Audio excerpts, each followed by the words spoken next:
All right, welcome back. So today we're just going to go ahead and do a video on an amp. Um, this is one that I had scheduled for later, but things have changed. That amp is the Supro Delta King 12. Now this thing's been out for a little while. I've had mine for um, shoot, I want to say close to 2 years now. Um, and so what the Supro Delta King is it's a more of an entry level tube amp offered by Supro. Um, Super basic. Kind of think your kind of your Fender Champ circuit. I would say the EQ is a bit different. Well, more than a bit different. I mean, you do have a 3 band EQ on it, and it does have a master volume, and does have a spring reverb. But yeah, they're similar in ways. They're very very far apart in others.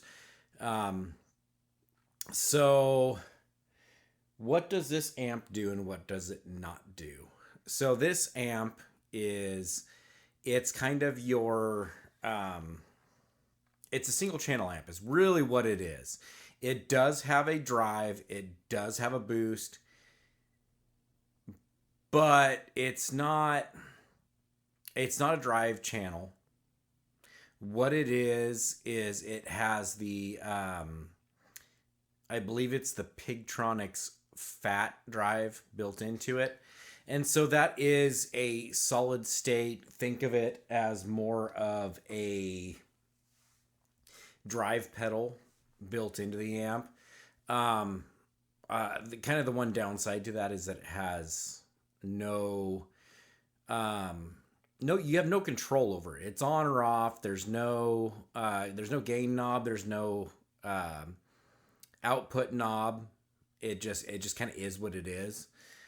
It also has a FET boost, which I am a particular fan of. That FET boost, the way it works, it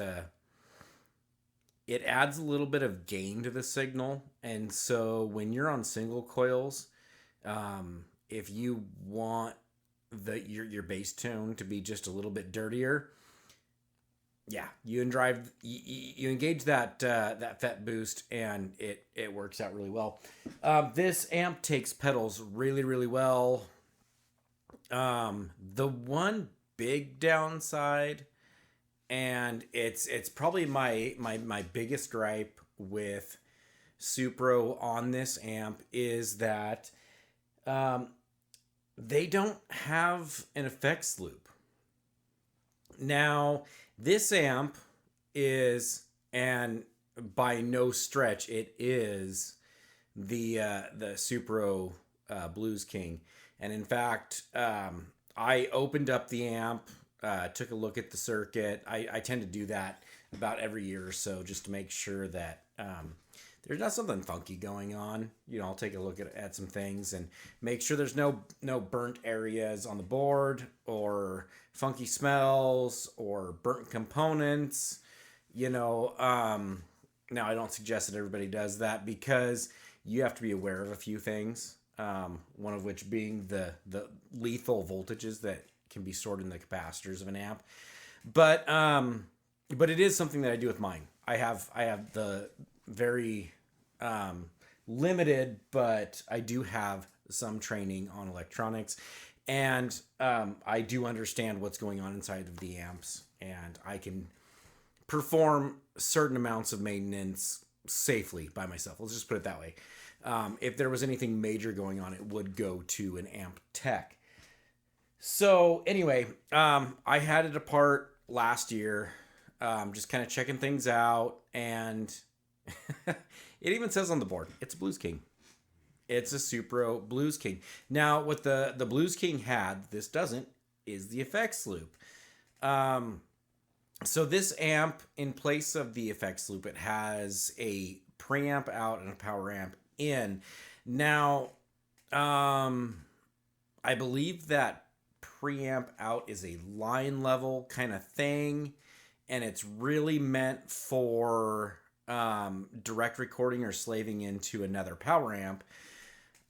So technically, I do think that if you had some kind of level attenuator in line, you probably could use it as an effects loop.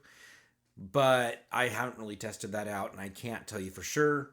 But it's definitely a downside for me. I run a lot of effects, and considering that this amp can and will get a little bit dirtier faster, just by cranking the preamp volume or level and dropping the master down, it actually does get a little bit dirty, and it takes drive pedals really, really well that way. The problem is that you're running all of your time-based effects into the front end. Now, that can be really good. Some people really, really enjoy that even, but it's not my sound. So let's get back on track a little bit. I'm making this video kind of as quickly as I possibly can. This amp's leaving. I've had it for, like I said, I've had it for a couple of years. It's been kind of my main practice amp.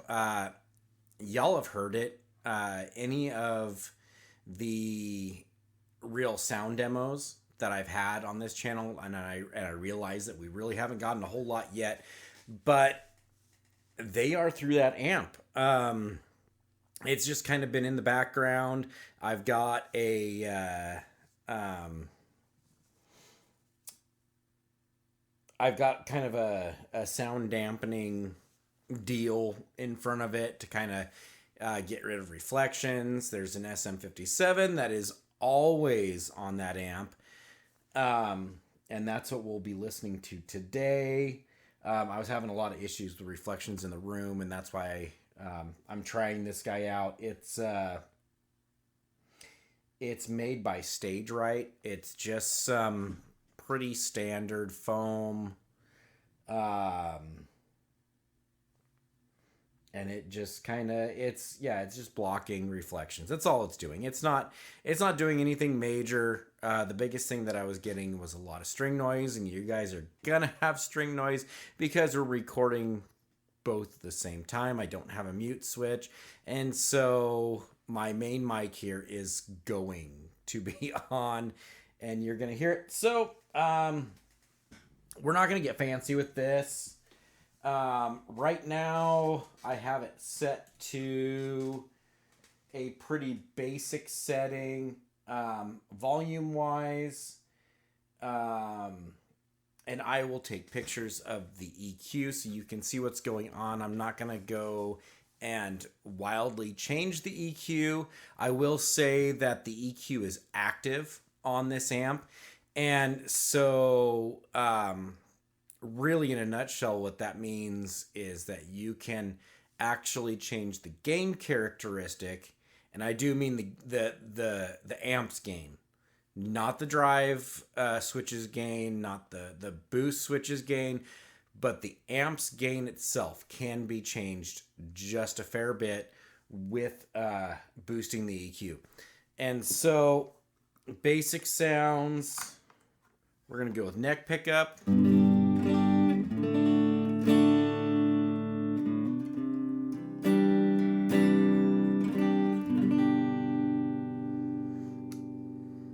Middle position.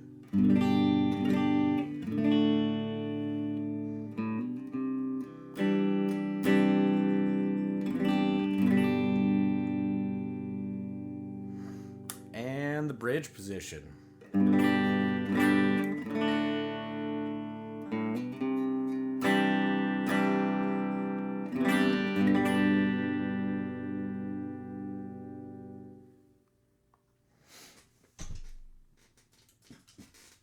All right. So, I mean, yeah, it's a clean amp. if you want it to be. I'm going to go ahead and change some settings around just a little bit. We'll go ahead and we're going to max the input volume. Now, I don't know with single coils if this will work without the FET boost. Well, it would help if I turn the tuner off.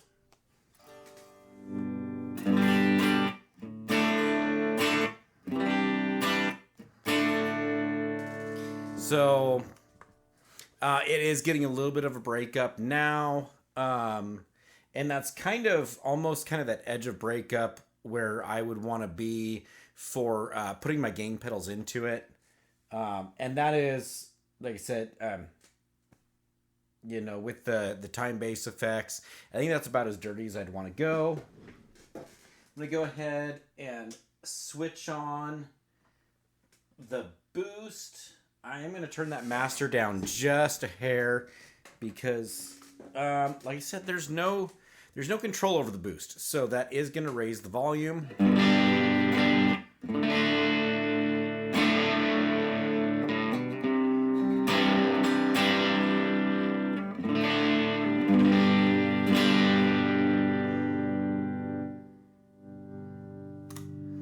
Let's go back to that neck pickup.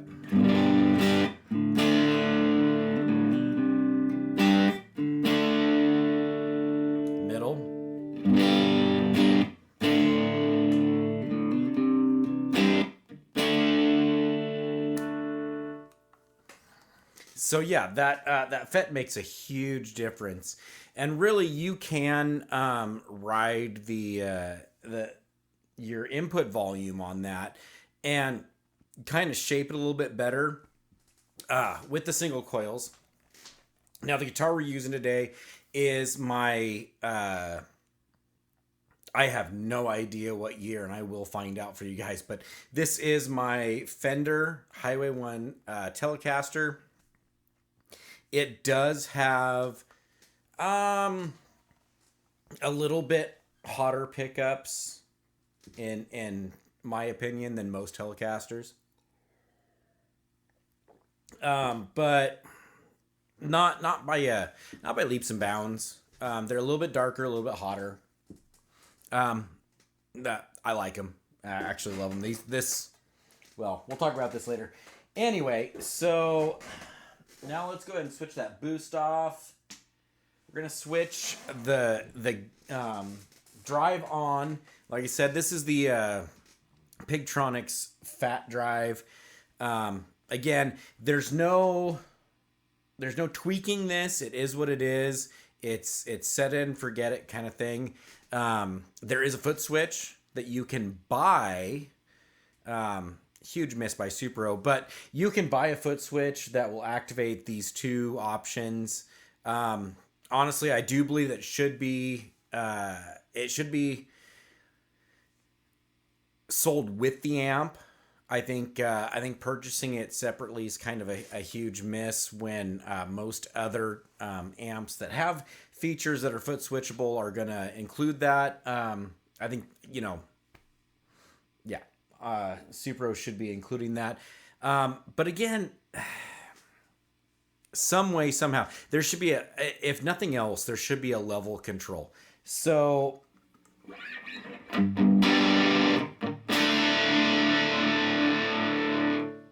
even right there, that is actually a pretty big level boost. That was just about clipping the mic. And I don't really want to mess with my mic gain so much. So let's go ahead and we'll turn the input volume down just a hair.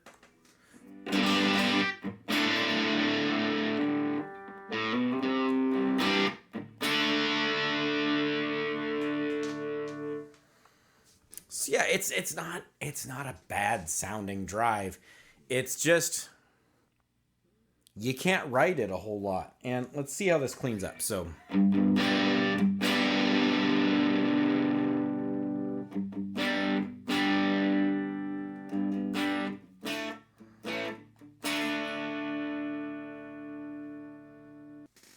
So this amp does have a an actual spring reverb tank.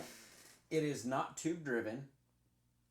So let's get a gander at what that looks like. So I've got the reverb turned up about a quarter of the way right now.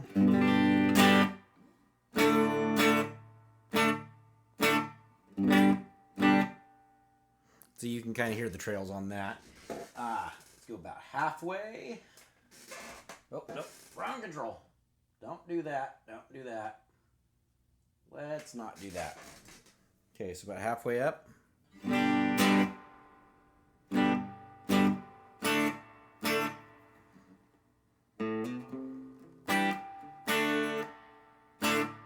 So you can really hear it on that. We're going to go 3/4 of the way up.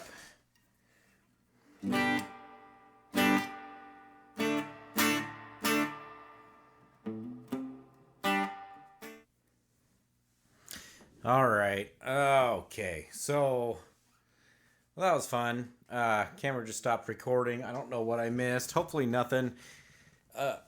And issues with memory cards. So super fun. Anyway, so I think where we were at. So we just checked out the drive and the boost. I'm gonna go ahead and turn on the tilt overdrive by Rev. And on this one, I've got it set to... most controls are pretty close to noon. Gains, 12:30, 1 o'clock. Volumes, 11:30-ish. Same with bass. Treble is about 1 o'clock. I think that level could actually come up.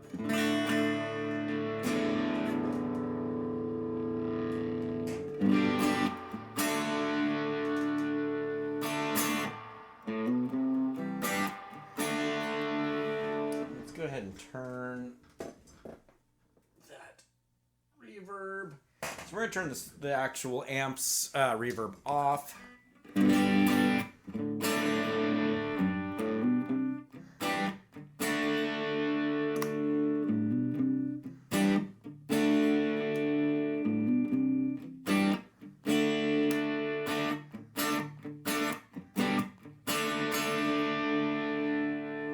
Sounds pretty good. Add the boost to that.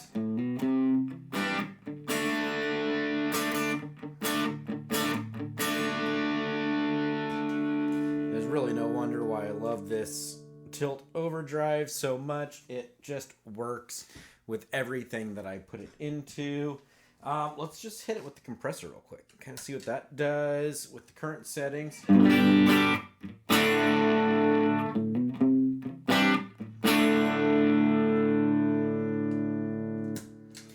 The compressor is actually set to a little bit of a volume boost. So the amp's not actually breaking up enough to be able to take that compressor kind of the way I have it set up. Really what I normally do is I will have the drive on the rev. And then I'll hit it with the compressor.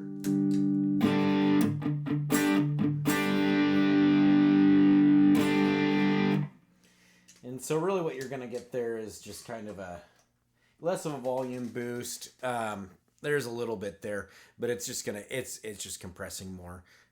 Taking what I already like about the rev and just kind of we're making it more. But yeah, the Supro takes it super well. Go ahead and turn on a delay.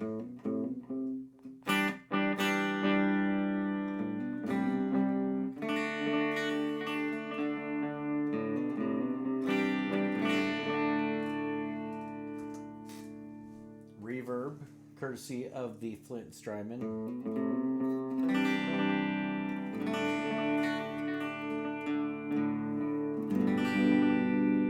So yeah, straight into the front end, with it as clean as it is, you know, it's taking your effects really, really well. But again, you know, once we start getting into more driven territory, turn that FET boost back on.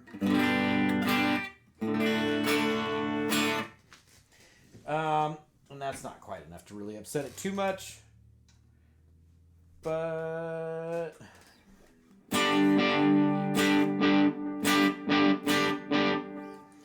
that dirtier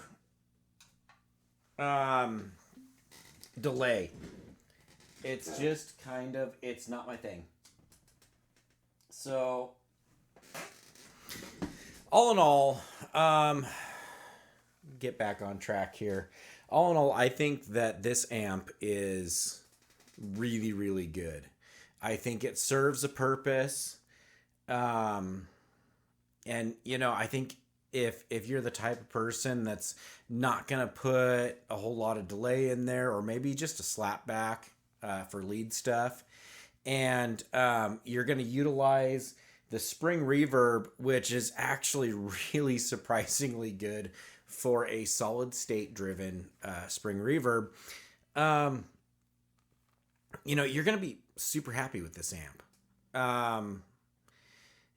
At the time that I'm recording this video, I believe these amps go for about anywhere from like $649 to $699 is what I'm seeing. Again, it's just kind of an entry level amp, and it does what it does, and it does it rather well. Does it have shortcomings? Absolutely, 100%. But you know, I didn't buy it for that drive. I didn't buy it for that boost. Although, like I said, I actually, when I'm not using delay or anything else, I really like that boost. Tone wise, I think you're getting, I don't want to say Fender, but I'm going to say Fender kinda.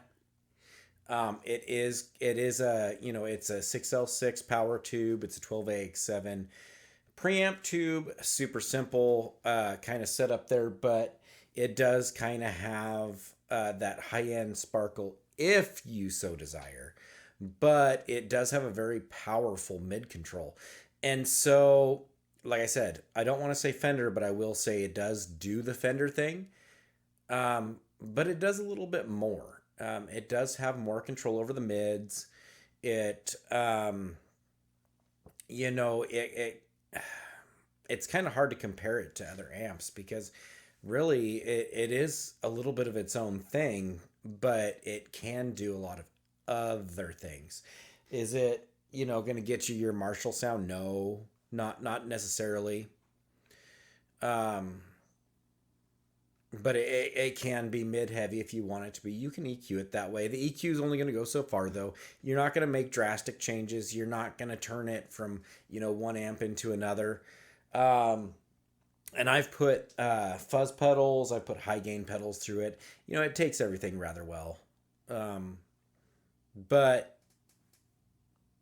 yeah, I mean, for what it is, I think the Supro Delta King is a wonderful amp, but considering that the Marshall is now home and I have a lot of one channel amps now, we're going to make some changes. I'm going to be cycling through some gear. And this one, unfortunately, is the first one to go. Sad to say, I mean, it's like instant seller's remorse because that amp, I don't know. Like, I did a lot of research before I bought it. I knew what I was getting into. It was exactly what I wanted for at home.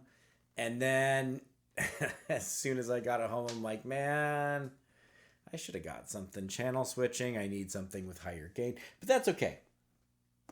That's okay. It served its purpose well. I've used it on some worship sessions and stuff where the Marshall wasn't going to work out so well. I think this new amp that I am getting is going to take its place rather well. And again, we're not going to get fully into that until that amp is in my possession and I've had time to run it through its paces.